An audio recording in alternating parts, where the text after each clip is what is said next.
Okay, hello everyone and welcome to today's webinar brought to you by the Canadian Professional Sales Association.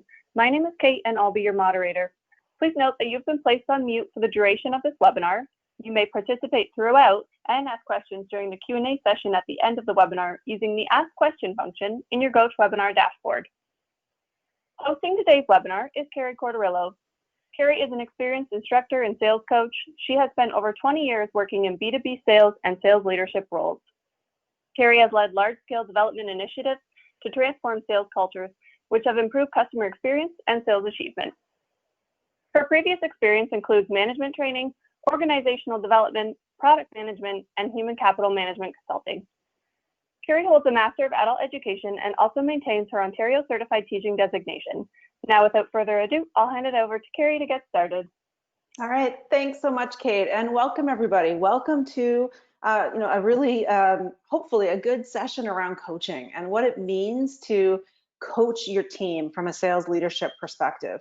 As Kate said, I've played numerous roles throughout my career. I've been a sales rep, I've been a sales leader, I've managed teams both cohesively in one location.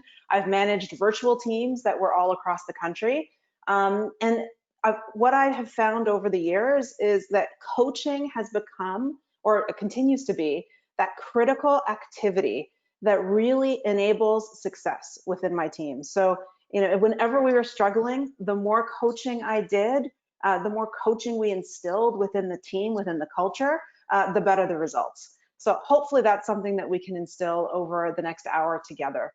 What we're going to be working on together today is really focusing on understanding the roles that you play as a sales leader, and really how they allow you to deliver value to your people and also to yourself, which I think is critical.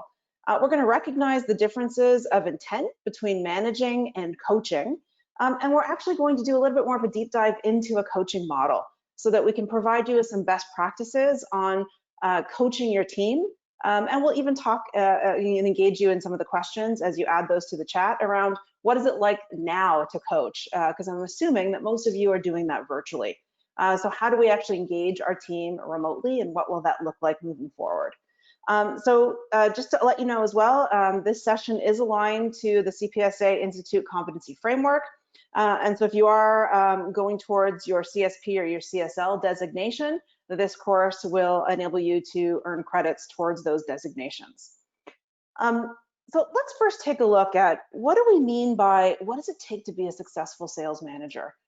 And this may be loaded, and certainly there are many more attributes and behaviors that I think we could add to this list. But some of the really key ones, I think, as we look at our role as sales leaders is a couple of things. One, we need to deliver value. We need to be able to provide, help not only make our team better, but really give them alternatives, give them a perspective, shine a light on what they're doing. Sometimes that requires us to leverage our expertise, our experience in the market, our experience within the industry, and right? Provide them with direction, provide them with guidance. Often though, we can ask, right? We can ask really good questions that will enable our teams to get to the answers on their own, to problem solve on their own. And that truly is delivering value. If we can enable our teams to get to that answer and teach them the process as opposed to tell them what the right course of action is, it's incredibly valuable. So that's delivering value for sure. So don't give answers, think about what those questions are that can really enable your team to move forward. We also understand when to coach and when to manage, because it is a little bit of a balancing act, isn't it? And this can be the biggest challenge we have as sales leaders is when do I tell and when do I ask? And really what we want to do over this session is really talk about some situations and scenarios where managing really makes the most sense.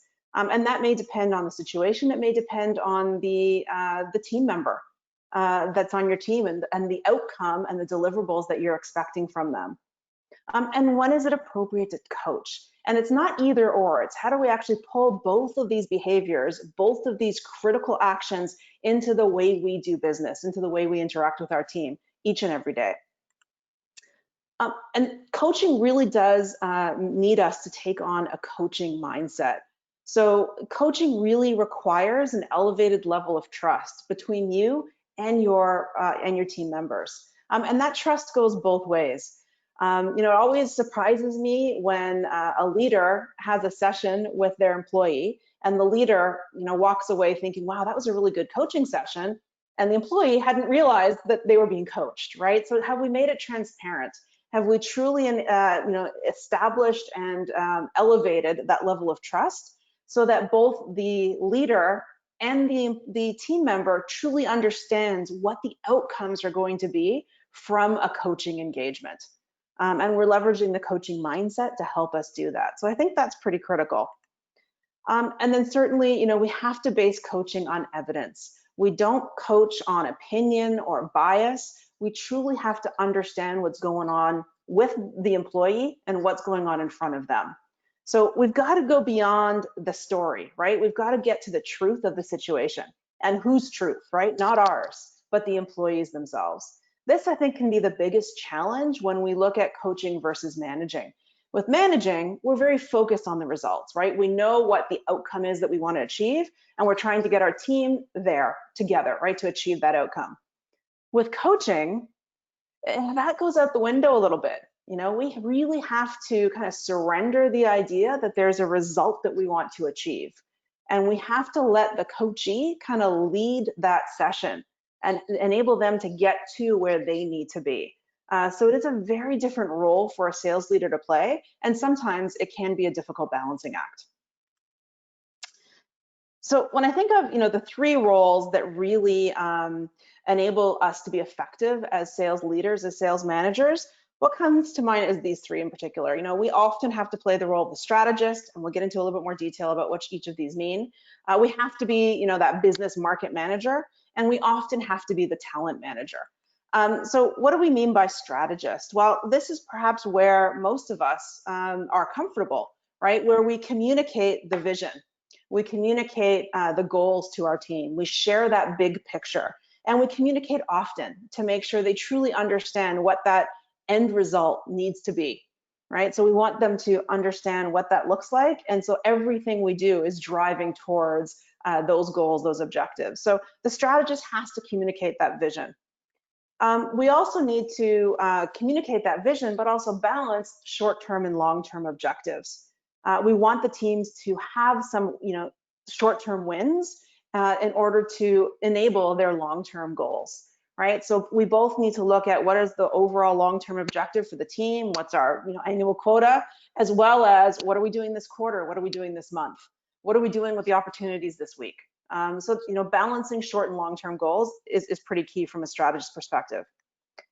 We also need to balance our approach between empathy and focus. And here's what I mean by that. It truly is, we have goals to achieve, but we also have to recognize the humanity within our teams, right? That's the empathy piece. What is your team going through? How are they managing? If you've got your whole team right now working remotely, and that may be different than perhaps what the normal was prior to COVID-19, how are they coping working remotely? How are they coping perhaps working remotely with kids in the house, with spouses working right beside them? So it is a balance between, you need to focus on the job, you need to focus on the goals of the team, but you have to balance that with empathy. And again, for me, it's not an either or, it's you do that in conjunction with. Right? So figure out how to balance that together and integrate those two perspectives. A good strategist, again, will understand when to focus on the goals and when to actually focus on what's going on for their team as a whole. And certainly, we need to walk the talk. We need to be a model. We need to go beyond what we say and truly focus in on what is our own behavior. Are we actually modeling what we want the team to be doing? Are we modeling the communication strategies that we want the teams to be executing on? Are we modeling good governance so that we can really ensure the teams are working from a governance perspective? So it is really important that, we not only say what we need to have happen, we don't just speak the expectations, but we live them as well. And then certainly, we play a key role as business market managers.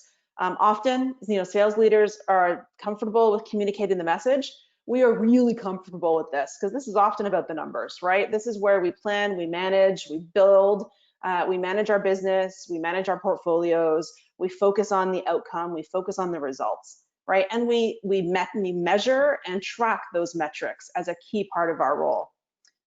We also need to focus on how we are creating connections, either within our own organization and within the partner organizations that we work with. We need to be leaders in this regard. So are we setting the stage? Are we, again, demonstrating to our teams how we want them to connect with others within the organization? Are we demonstrating to them what those relationships between different departments should look like? And are we actually communicating and talking about that with the team? So creating those connections and then making them very transparent to the team is really critical. And certainly it helps if you can pave the way, right? If you've got good relationships and a good communication strategy in place with the head of marketing or the head of operations, you can start to create those connections and enable those connections for your team, right, with those departments as well. And definitely a key part of our role is managing the planning process. For me, this is the foundation of good sales leadership, is really understanding, what's the methodology, what's the planning or the thinking that I want my team to use in order for them to achieve the results that we're looking for them to achieve. For some organizations, they may have very structured sales methodologies in place that they follow. Others, it may be, more of a, focused on the sales process and governance through the sales process. But whatever you use, whether it's a more formal sales training methodology or, something more informal, make sure it's communicated well and make sure you really are communicating those expectations to your team. So how are they using that thinking? What's expected from a planning process? How often should the CRM be updated, as an example? So making sure they've got the tools, but they also understand how to use them and what those expectations are. And then certainly we are all about understanding the corporate scorecard, right? And investing appropriately. We need to balance out, what metrics are we achieving to what are the resources that I need in order to achieve those metrics. So that may be looking for new talent, uncovering new territories, looking at how we can expand, right? And sort of what we're doing today in order to achieve the numbers that we're being held accountable for. So business market manager, often sales leaders are really comfortable and confident with this role because it's about the numbers, it's measured, you can manage it, and you can see exactly where you need to go in order to achieve those results. Where we can perhaps need some additional help or support is around our role as talent managers. So this really comes into when we're recruiting and hiring the best talent. How are we looking for those individuals? Are we really assessing how they're going to fit into the culture of the team? And what's our onboarding process? I remember working for one organization many years ago, and they had a really bad habit. So somebody new would start within the organization, and that will, and when they started on that first day, their leader, who they were reporting to, wouldn't be there. They'd be in meetings, they'd be away on vacation, and they wouldn't have carved out that time in that new hire's first couple of weeks to provide them with support. And I truly believe that this is a critical role, especially in sales, especially when you have a new sales rep that comes on board who wants to prove him or herself, right, to the organization, that wants to kind of get going right away. We need to kind of set those parameters, set those boundaries, and really make sure we are setting clear expectations. And the only way we can do that is if we're there. So for me, this is not an HR function. This is absolutely a leader function, right? To recruit, to hire the best, and to really drive the onboarding experience for the new rep. It also means that we have to have developmental discussions, right? This is where the coaching comes in to play. So this goes beyond performance appraisals or annual performance reviews. It's how often are we actually engaging with our team members to help them developmentally progress in their role, to work on some of the skills and areas that may be of issue for them, to help them see some of their blind spots, right? To get them to think about the work they do in a different way. That's what developmental discussions and coaching is all about. So have we carved out the time and the energy to do that with our team? Have we set that out as an expectation? Key part of our role as talent managers. And part and parcel of that is we also have to recognize performance. We need to motivate each and every day, right? We need to figure out what motivates each team member and really focus in on ensuring that we are recognizing and motivating people in a way that matters most to them.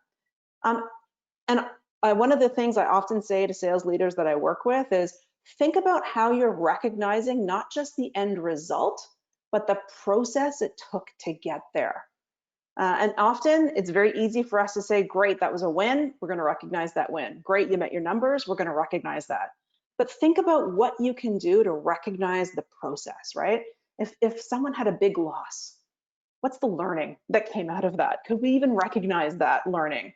If we were able to expand within our book of business, if we were able to take one account and create 7 new stakeholder connections within that account, can we recognize that performance? So again, think of process and ongoing activity beyond just the end result. And certainly we need to reinforce self-esteem, confidence, and address challenges as they arise. And as a sales leader, this is absolutely something I needed to learn early on in my sales career. When I was promoted to sales manager, I often thought it was my role to remove the challenges, right? Remove the roadblocks from my team's way. That was sort of the role I had to play. And it took me, a few years to realize that that was not my role at all. My role was to enable them to remove the roadblocks, to enable them to remove those challenges. Because if they kept relying on me to do it, it became a very dysfunctional relationship within the team. So think about what you're doing to engage your team member in each of those different roles, from strategist to business market manager to talent manager. And as you ask yourself these questions, I would highly recommend jot these down. Maybe this is something that you can think of on your own following this session. But really think about, which of these roles that we've just talked about is easiest for you to fulfill, right? Are you a natural communicator? Are you a strategist? Or do you go by the numbers? Do you really focus on coaching? So really think about which role is easiest or, sort of comes from, it's something you are more inclined to do, right? It's sort of your natural go-to.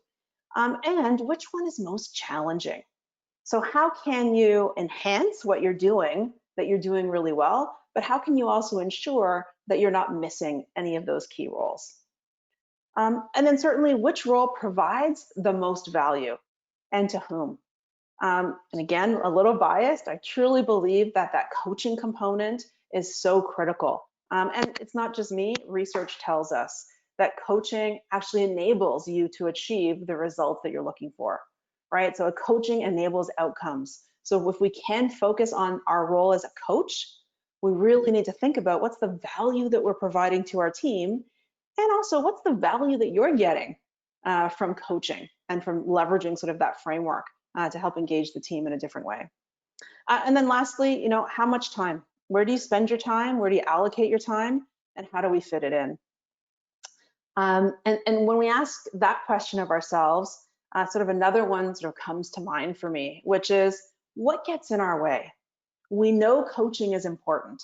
We know connecting with our team members on that level, asking instead of telling, helping them to see a different perspective, all of those things are critical, not only for their own development, but critical in order for us to achieve our outcomes and our end results as a team. So why don't we do it? What gets in our way? And typically with sales leaders that I've worked with, there's 3 specific things that I've seen that tend to get in our way that we need to be able to manage. The first one that I hear often is, well, I have no time. And nothing is more critical to me than the connections you make with your team and the coaching that you can provide. So I know it's a little bit heavy-handed perhaps to say we have to make time, but we have to truly think about how do we infuse coaching into the regular way we do business. Not so that it's an afterthought, not so it's something that we fit in when we feel like we've got some openings in our schedule, but how do we actually enable coaching to be part of how we do business with our team? And those time slots become sacred, right? We don't schedule over them. Nothing is more important than engaging your team in that way. So time is a little bit of a red herring, I think, because we need to be able to schedule it in and then really make sure that we are committed to delivering on that coaching engagement with the team members. The other often I hear too is, well, I just don't know how. Well, there's some great resources. We'll share with you some resources that the CPSA has, frameworks around coaching that can really help you to start coaching discussions and coaching sessions with your team. I've found that some of really good coaches, some of the best coaches, really have their own coach. So if you have someone who's coaching you, don't just leverage them to help you work through your challenges, but also how to model what good coaching looks like. And you can talk about that with your coach. And certainly the very best coaches, you can have a great framework, you can have a great sort of model, but you're coaching from the heart, not the head, right? Coaching really is about taking that step back from the results that you think the person should be achieving and really making it about them, all right? Enabling them to really focus in on where are their areas of concern, where do they have challenges, what's the perspective that they need to see. And it's about asking great questions to enable us to really dialogue differently with our team members. In a lot of ways, it's similar to consultative selling, isn't it? That's what we do with our clients, right? We engage our clients, we get to the problem. We don't sell product, we solve problems. So we really want to understand what's at the heart of the issue or concern that the client has, and how can we enable them to get to where they want to be. It's the same with coaching, right? It's asking those good consultative questions of your team members to help them get from where they are to where they want to be, and identifying what's getting in the way. And then often the last, third sort of thing that I hear from sales leaders about what gets in the way of coaching on a regular basis is fear. And that could be fear of losing control. It could be fear of change. That old saying, what's the definition of insanity? Doing the same thing over and over again and expecting different results, right? So don't be like these guys. This is, probably, off the Irish coast somewhere, middle of the morning, I'm going to guess. And if you guys can see, somebody perhaps had a little bit too much to drink in the pub and they ended up in the water, right? So the guy's standing on his car right there. So the town comes together and they get the red truck. It's happened before, right? They got the truck already, they got the crane, and they pull the car out, right? And what happens? They're pulling the car out and oh, there goes the truck, right? So how do they solve that problem? Well, truck is in the water. What do we do to sort of address this? Well, let's just bring in the bigger truck. Now we've got the green one, right? So we're pulling the car out. Great, that's successful. We're trying to get the bigger problem out of the ocean, right? A bigger problem to resolve. And out there goes the green truck, right? So again, what a mess. How do we solve that problem? Let's bring in the bigger truck, right? Definition of insanity. So fear of change, not wanting to do something different can often get in the way of us really thinking about and focusing on how do we coach differently? How do we set up our week, our day, our interactions with our teams to enable good coaching conversations? And for me, it's often not about, trying to get better at that as a manager. It's about doing something different. So really think about what are the different things you can do to infuse from all three roles that you have to play. Really think about sort of where do you have challenges, where do you perhaps shy away from certain roles, and where can you enhance? And certainly from this session's perspective, from what we're working on, it's how can you enhance the coaching that you do each and every day with your team members, right, in a way that's going to work for them. So let's go into a little bit more of what do we mean by coaching, and let's explore the coaching mindset. So looking at the difference between judging and a coaching mindset. Judging, often we're looking for those results, right? We know what the end result needs to be, and we really want that person, that team member, to achieve those results. And when we approach it in that way, oh, and by the way, none of these are right or wrong, it's all situational. So there's often an appropriate time when we need to leverage a judging mindset when we're managing a rep's behavior when we're managing a situation, and we have to impart knowledge, right? So we know it.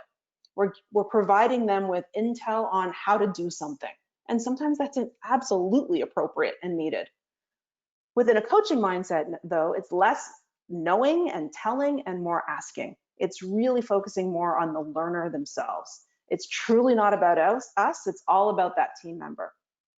The judging mindset, we may be evaluating a little bit more based on judgment, bias, and opinion. Here's what I've seen happen. Here's what I know is the best practice. In a coaching mindset, it's kind of the opposite, right? We're actually evaluating based on observation, evidence, and reality. It doesn't really matter what I think the best practice is. What matters is what the team member thinks that their best practice should be, and what could that look like. And how do we do that? Well, it manifests in, again, going back to the questions that we ask, right? And really focusing on those good questions that will enable the team member to see what they're working on and what they're doing from a different perspective.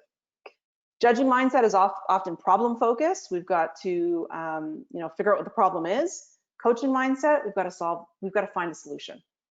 And so that's a little bit nuanced, but again, it's a very different point of view. With a coaching mindset, you are very solution focused. You are very much focused on getting the individual that you're coaching, the coachee, to get to that solution, as opposed to helping them to solve a problem, right? So you don't want to lead them. You don't necessarily want to lead them to the solution you think is best. You want to ask the questions to get them to the solution that's going to work for them. When in a more of a judging mindset, there's more of a win-lose. It's an either or, it's this or that. Coaching, it's a win-win, right? It's more of a yes and, a both and. How can we both get to the right outcome for you, right? So we're really focused on that. With a judging mindset, we may be inclined to orient a little bit more towards rejecting courses of action, or if something's coming up that is not working within the team, we need to sort of attack that, right? We need to focus in on what the issues are. When you've got a team member that's perhaps got some negative kind of issues in the workplace, you may not be able to coach to those issues and have them lead. You might be having to tell them very directly what's going on and what the consequences are if they don't change, right? What's happening and the impact that that's having on everyone around them. Coaching, we're more oriented to acceptance, to learning, to negotiating, to getting the coachee to kind of lead that story on their own. Judging, we reject change, even if they want it. We often, if they want to do something different, we're often telling them what those best practices are. Coaching, we are absolutely embracing change, because it is about getting the coachee to understand where they are and where they want to be. And that takes change, right? That takes them embracing change in order to get them there. So what is coaching overall? It is absolutely a collaborative process. It's got to be focused on the development of the sales rep that you are coaching. It has to be initiated and agreed to by both of you, right? It's like the example that I used before. The leader says, wow, that was a great coaching session, and the rep didn't even realize that they were being coached, right? It has to be transparent, it has to be obvious, and it has to be agreed on. Some of the best coaching that I've seen is when the rep asks for it, right? When they see the need. That's typically, when they see the opportunity for the development and they reach out for support. Even if, though, the rep isn't coming to you and it's part of your overall cadence to do ongoing coaching, still ensure that they are leading the coaching session, right? They are leading the topic, they are leading the focus within that session, because it should all be about them. And certainly it works best when they truly have a desire to change, right? When they see that there's a need and they want to change something in their behavior, their communication, their approach in order to address that need. And not to go through all of these, but when you think of, what does it mean to manage versus coach? And definitely, as I said before, there is a need for both. We have to manage. Sometimes we have to focus on the results. We have to provide our expectations, we have to provide governance, and sometimes we have to provide consequences, right, when things don't change. That's management, and that's good management, and that's not something that we need to let go of. However, when we are focused on coaching our teams, we have to step out of our management role and truly focus in on what is the coaching environment that I want to set up. And so, again, it's not one or the other. It's how do you infuse both into the way you approach your teams. So managers absolutely inspire actions with consequences. If this doesn't happen, these are the consequences, right? A good coach inspires commitment to take action, right? If you were to take these steps, what do you think the outcome would be for you? What impact would that outcome have on the work that you do today, right? If you changed those things. So you're asking questions to really inspire that commitment from the person you're coaching. Managers are going to absolutely, our focus is on driving performance. Coaches, we're seeking to support people in their learning and performance. So it's about where they see their path and helping them to get there, right? Versus the path that we're driving. As a manager, we often have to make decisions. We often have to solve problems, but don't let that get in the way of looking for opportunities where you can enable your team to facilitate their own problem solving and to create opportunities for them to do that well. Absolutely, we've got to focus on results. Coaching is about focusing on the process, right? We're going to get results, but we need to focus on how we are going to get there, not necessarily what the end goal is. So I hope that helps to define some of the differences between managing and coaching. And again, it's how do we bring all of those roles together and how we work each and every day with our team, right? And how do we actually step out of our manager role and really focus in on what does it mean for me to coach? What does it mean for me to coach my team? How do I set that up? And how do I make it effective? So let's go through some of that. I want to give you some best practices on principles for collaborative coaching. So how do we make coaching more effective? First off, let's look at, always support the self-esteem of the person that you're coaching. Remember, it is about them, not about us. We need to ensure that they feel that they are in a safe space, right? That's where the trust comes in. And if it's difficult for you to do that with your team, you may need to bring in an external coach in order to help. That could be a way to set it up. But if not, it's taking those steps. Right, so it's making sure that when you are, starting, if you're just starting to coach your team, then it's saying to the team very openly and transparently is, you know what, we're going to have regular coaching sessions, and these coaching sessions are all about your development. It's something that you are going to lead, and my focus is making sure that you feel that you've got a safe space, or I can coach you in that process. So when we're coaching, we're going to set it up very differently. Right? So really think about how you're going to set that up and support the self-esteem of the person that you're coaching. It's important as well to shelve our own assumptions and beliefs. We know we need to focus on the stories that the reps are telling themselves, not the stories that we're telling about them, right? Or the stories we're telling ourselves about them. So we need to understand their story. We need to put aside our own assumptions. And we need to really focus in on the path that they're trying to lay out for their own coaching. I think that's really critical. And this can be incredibly hard.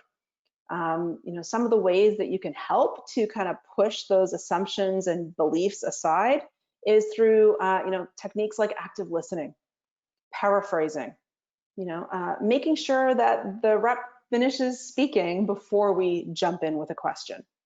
Right? So just letting them really lead the session and being truly there in the moment for them, right? So we're paraphrasing, we're active listening. The questions we ask help to build on, what it is that they're sharing with us, and so helping them to sort of reframe their own story.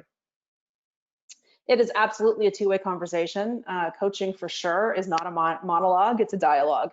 And if anything, it should be a dialogue that's heavily weighted on the coachee, right? In terms of letting them explore. If there are, silences where they're thinking and they're processing, live in those silences, right? Don't have to jump in right away. Give them time to process. But it absolutely should be a dialogue and something that the salesperson wants to engage in. And remember, what you're doing is you're facilitating the process. You're not owning it, right? Their development is up to them. We can't develop our team and do that in a way where we're telling them what we need them to develop into. right? They have to own their own development. They have to own the path that they're going to take. They have to own the changes they're going to make to their own behavior. That's really key. We can't own that. We can facilitate it, but we can't own it. And we have to understand, what is our coaching style? So it may be different depending on the sales rep that you're coaching, but really think about, what is my style? How would I describe myself as a coach? What are the things I do really well, and what are the things that maybe I need to work on that will help us to provide more value in a coaching relationship with our team members? And to help you to do that, we have a tool that's available for you to assess your effectiveness. You can access this through the GoToWebinar dashboard. And it was a great, very simple kind of assessment tool to help you to figure out, where are my coaching strengths and where do I need perhaps some additional support. So I would highly encourage you to download this tool, assess yourself. If you have, if you're currently coaching today, and you have team members that you feel would give you open and honest and objective feedback, then you may ask them to assess your coaching. But I would always start first with, what's your own self-assessment? Because really, we do know ourselves best, and we really need to focus in on that self-awareness and understanding where do we think works well, and what do we think we may need some areas to improve, right? So leverage this as an objective way to kind of check in on your own coaching effectiveness. And I said that our coaching style really depends on who we're coaching. And I think that's really critical. Often what I see leaders do is we end up coaching the wrong team members. And we spend too much time coaching the wrong team members. And here's what I mean by that. If you look at the team members you have today, think of how they would fit into this 4-quadrant grid. So the bottom axis there is their performance, right? So are they low performers, or are they really high top performers? The side is, how are they motivated? Are they intrinsically motivated to succeed? Are they doing things in the right way to engage others around them? That's the motivation. So I often think of this grid as, the bottom is the what it is they achieve, and the top line is, or that side line is, how do they do it? And so if you look at the top right-hand corner, the superstars, these are your top performers, right? Not only do they achieve great results, they meet their numbers, but they do it in a way that engages everybody around them. They are intrinsically motivated, right? They don't need anybody to really recognize them, although we do need to recognize even the superstars. But they are motivated by their own internal drive, right, to do well. And they also know the right way to engage with the team and with the organization. So these are the ones that really are good at communicating internally, that are good at bringing people together, right, to work on a deal, that are really good at thinking through their strategy. So they get the results and they do it in a way that works well, right? Then on the bottom right-hand corner, we have the survivors. The survivors, or sometimes I call them mercenaries, these are the individuals on your team that are good performers. They get results, but they're not motivated internally. They're motivated externally. And sometimes that's based on ego. Sometimes that's based on the, that they don't want to make mistakes. So they're motivated when they tend to make it look like they're doing really well, and it's on them that they've been able to achieve something good. And often as a result of that, though, they're the ones that can cause destruction in their path, right? Like they get to the result they're looking for, but nobody wants to work with them. They don't communicate well. Everything is a last minute, need for them. Everything is, important. And they can kind of create a little bit of a whirlwind within the organization. Those are the survivors. So they survive, they do well, but the what is there, but the how is lacking. So often we spend a lot of time coaching these individuals, the survivors, because we're trying to coach and change their behavior. And often they don't see the need for change. They're getting the results that they need to get, and they don't see why the behavior has to change. That can be problematic. So we tend to not spend a lot of time with the superstars, and those are the ones that we should be coaching. Those are the ones that we should be really developing, right? Getting to that next level, challenging them. but we often spend a lot of time with the survivors because we're trying to change behavior. And so it may not be coaching that's appropriate for those individuals. It might be that they need management, right? We need to share with them the expectations and the consequences if they don't change, versus coaching them to change their behavior. The top left-hand corner, we have the startups. These are the individuals that aren't necessarily performing well. However, they are highly motivated.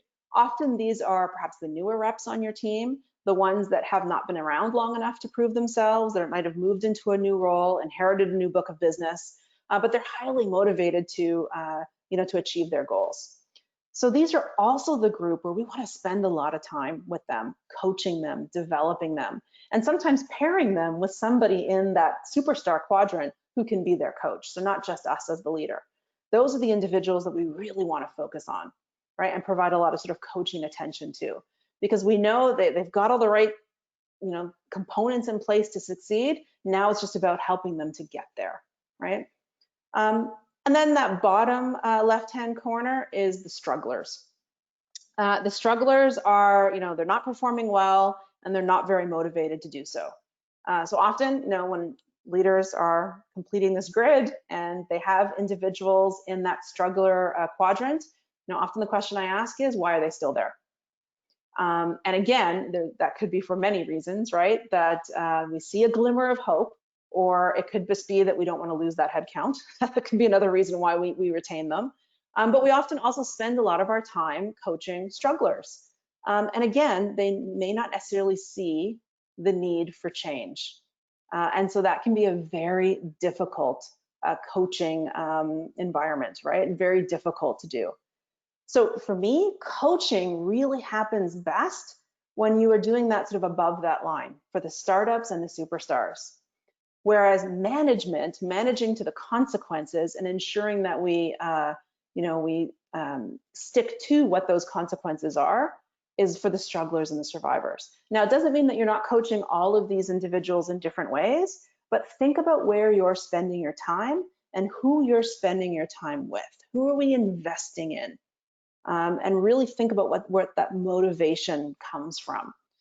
In order for coaching to be successful, the person getting coached has to be motivated. So this may be a great tool for you to use as well as you start to evaluate your team.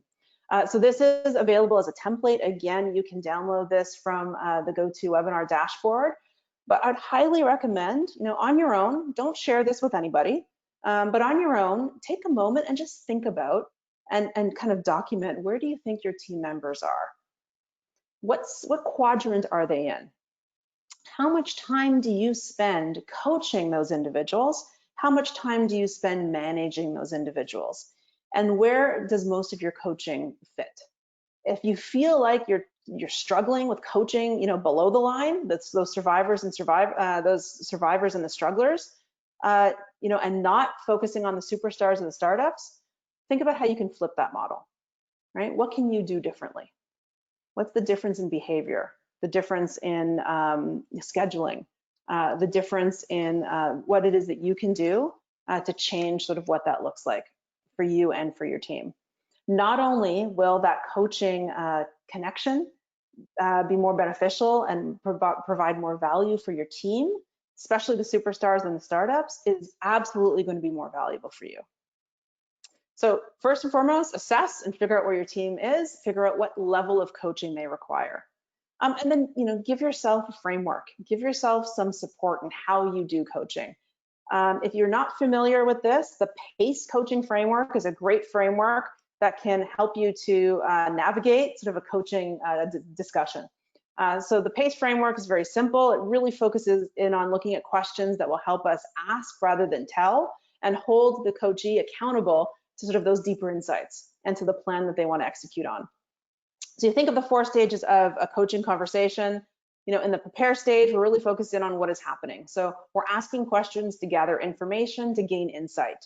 What is most important to the seller, to my team member now? What's the specific issue or topic that's going to be most meaningful for them for this coaching discussion?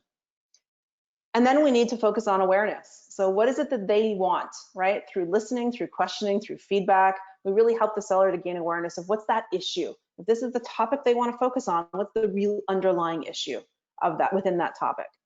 And then what are their choices? Based on what they've shared, what are they going to commit to? How are they going to determine what alternatives they have to achieve some of the outcomes that they're looking to achieve? And then how are they going to do it? So that's the execute component of PACE, right? What's the execution model? What are the steps that they're going to take? And how are they going to hold themselves accountable to taking those steps?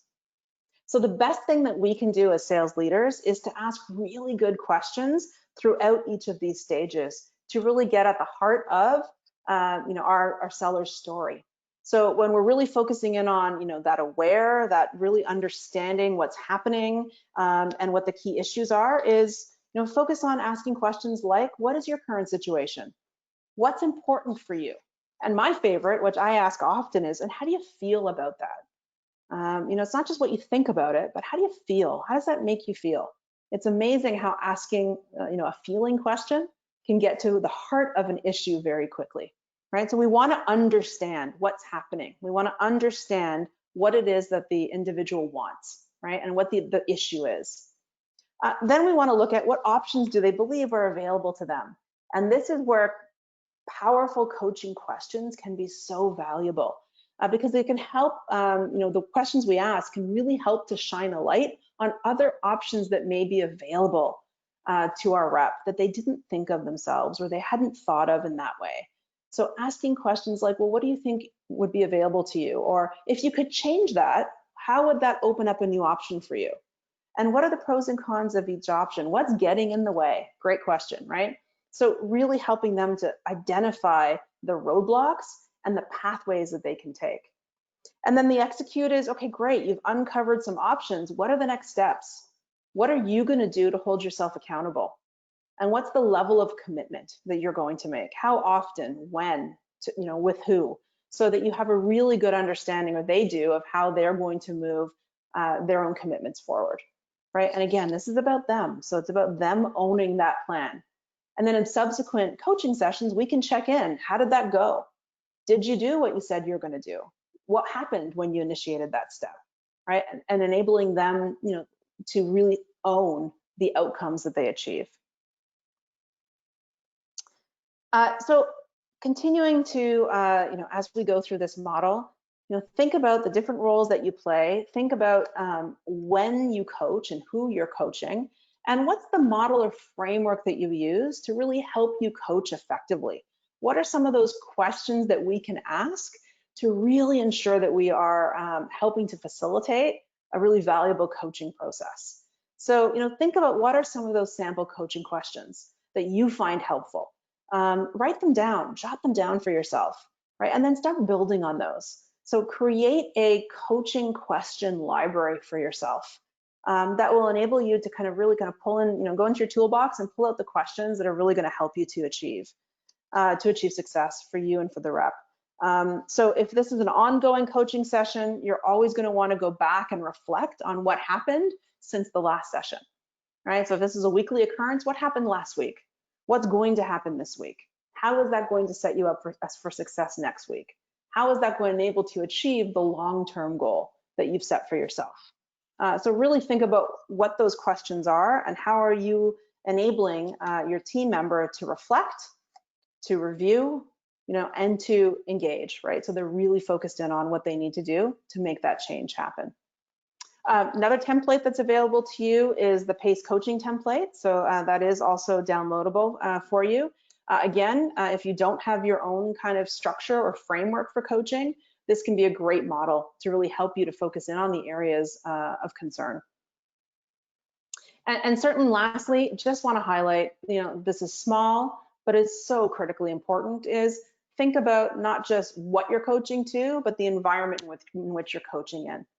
All right, so make sure you're scheduling in the coaching. Make sure that it is a set time with that employee. Make sure that that time is sacred to you and to your team member. If it can be in person, great. Make sure you recognize where it is. If not, especially these days, make it virtual, but use your camera, right? Don't just make it a phone call. Use video conferencing. Make sure you can see the individual and they can see you. Figure out how long you need. I think typically an hour is a good amount of time. Any less than that can feel rushed. Any more than that, you know, it might be too prolonged. And think about what that frequency is. And it's really important that when you are engaging with your team members, not every situation is going to fit for each team member. So make sure you are crafting and developing the coaching process that's specific to them. And make sure then, as I said, this time becomes sacred. You know, I mentioned sort of the organization that I worked with earlier where, you know, we had a bad habit of not being available when we had new hires. The other bad habit that often leaders would engage in was double booking. So they'd have a couple of different meetings and they'd double book their time. And then when that time came, they'd pick and choose which meeting to go to. You know, not a great habit to have, right? So if you are not, you know, really focused in on that these coaching sessions are required, they are sacred, nothing else gets in the way, then you're sending a message that it doesn't matter, right? If these things can be changed or moved. And obviously everyone's human. Sometimes there are circumstances beyond our control, but most important to really make sure we are setting that stage. And then that accountability, that commitment is just as important for your team members as well. So if you're going to commit to coaching, they have to commit to showing up. Right, so block our calendars, make sure this happens. So one poll question to ask, and I know we're going to get Kate to set this up for us, but love you to just respond in the chat. What conditions are right for effective coaching to take place? And we'll put up the different conditions that are available. And I'd like you to take a look at them and figure out which condition is most important. So is it, you know, in order for effective coaching to take place, we have to have, you know, we have to focus on the area that needs correcting or improvement. For effective coaching, do we have to focus on a major obstacle to overcome, on the salesperson's desire or willingness to be helped, or on a situation requiring support or reinforcement? So I'll just give you just a moment to respond to that poll and let us know what you think. What does it mean to, you know, which sort of conditions are most important in order to effectively coach your team?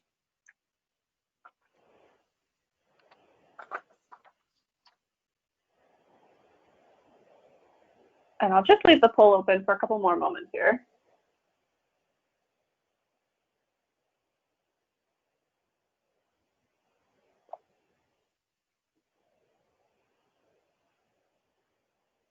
I'm going to close that off and share the results. Great. So willing, absolutely. Willing and able to help is a strong condition. Now, this was a little bit of a trick question because all of these four are important. So is, you know, needing correction or improvement. So is overcoming obstacles. And so is situations that require support and reinforcement. So think about what those conditions are, who you're coaching, how you're coaching, and how you're setting up the coaching environment. So that's really key. Thank you guys for contributing to that. And then just lastly, you know, oops, sorry, didn't mean to do that. There we go. You know, just lastly, just to summarize some of what we've been speaking about, I hope you guys have seen and it's come across just how passionate I am around coaching team members, because I truly believe it's critical, not just for the team members themselves, although that is a good reason to coach, right? To get them progress developmentally in their career, to get them thinking about how they sell and how they approach sales in a different way. It's also valuable for us and it's valuable for the organization because good coaching does enable us to achieve results that we cannot achieve without it. So when you're thinking about how you are going to infuse coaching into how you work with your teams, the very first thing I'd love you to do is actually do that self-assessment. So self-awareness is key. If you are the coach, we need to understand where are we coaching from and leverage that assessment form to help guide your own developmental planning to become a better sales coach and a better leader of your team.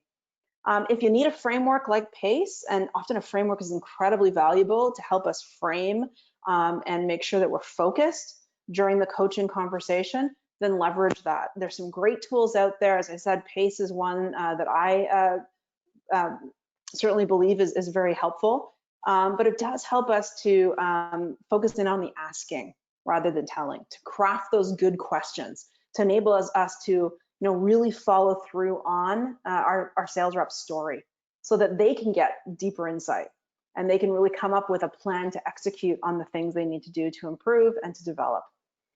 Really understand when you coach and when you manage, who you coach and who you manage, and really assess where you're spending your time. So leverage that 4-quadrant grid, map out your current team. In what quadrant would you put those team members in? As I said, this is something just for you to do. And truly focus in on, okay, where am I spending my time? Am I spending my time more below the line on some of the issues or concerns? Am I not spending enough time coaching the individuals who are motivated? So think about that and assess kind of where you are. Think about, how am I engaging in a coaching mindset? And am I really coaching on evidence, not necessarily my own opinion, my own bias, or about the results that I am looking to achieve? Am I truly there for my team member? Am I coaching them to help them to progress, to change, to remove a roadblock, to to get better? Whatever that reason is, it has to be their reason, not ours. And that's truly what a coaching mindset is all about. Let me pause. Are there any questions? Certainly, you can. If there's any questions that are in the chat, Kate, we can respond to those. But yeah, please, if there are any questions, please put those into the chat.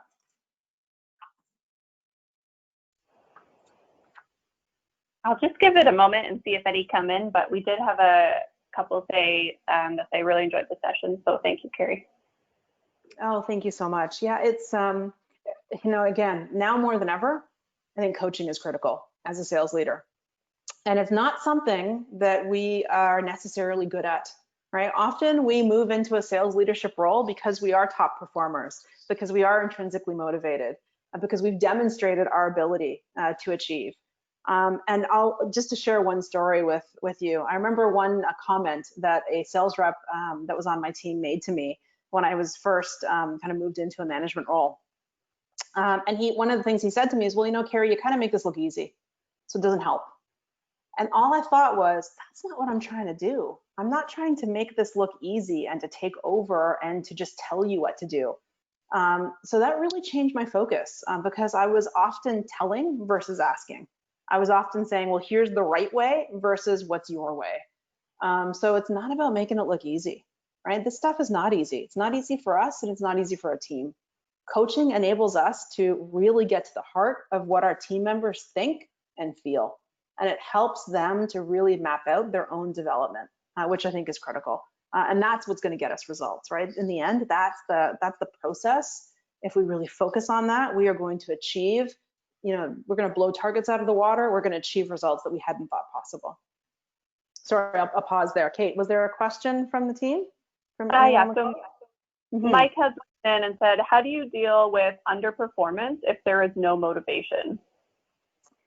Yeah, so that's where, again, I think if that's sort of like that below the line underperformance, there needs to be consequences. So first thing we need to make sure is that underperformance is not is news to the rep, right? We need to be talking to them often about where they're missing the mark. And not just, that you're not achieving those targets, but why aren't you achieving those targets? What's the behavior that might be getting in the way? And that's perhaps less of a coaching conversation and more of a management one, because if they don't change the behavior, there will be consequences, right? And we have to follow through on those consequences. And we have to make sure that we understand what's the time that we're giving them in order to change, what's the resources or support that we're giving them in order to change. And then if we truly have someone who's underperforming and unmotivated, and even with laying out almost like a performance improvement plan, they aren't willing and able to make that change, then as a leader, we need to make a decision.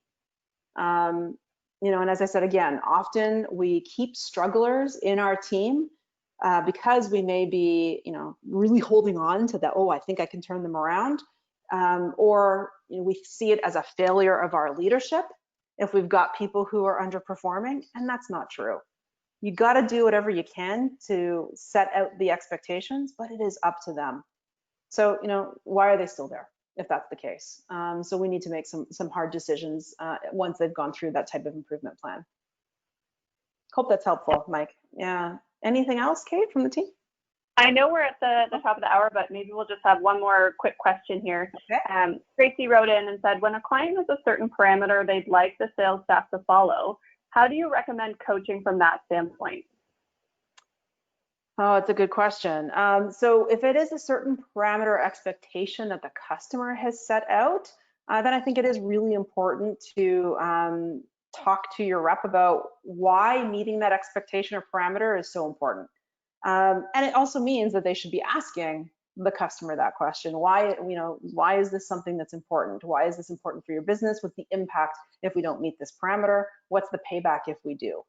And then coach to think about, what are the behaviors that you can coach to that will enable the rep to, consistently meet that objective or that expectation from the client. So it's not just looking at the expectation or the result, but also what are the behaviors, the things that they have to do in order to get there. I think that's what you're coaching to versus the end result. Great questions. Well, I want to thank you all for being on the call. This is, again, such a critical, important issue to discuss, critical topic. We do have other great virtual upcoming events happening. So these are ones that you may want to stay tuned for.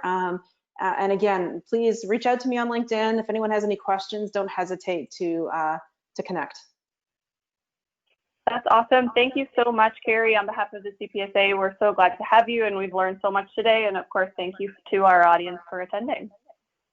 All right, have a great rest of your day, everybody. Take care.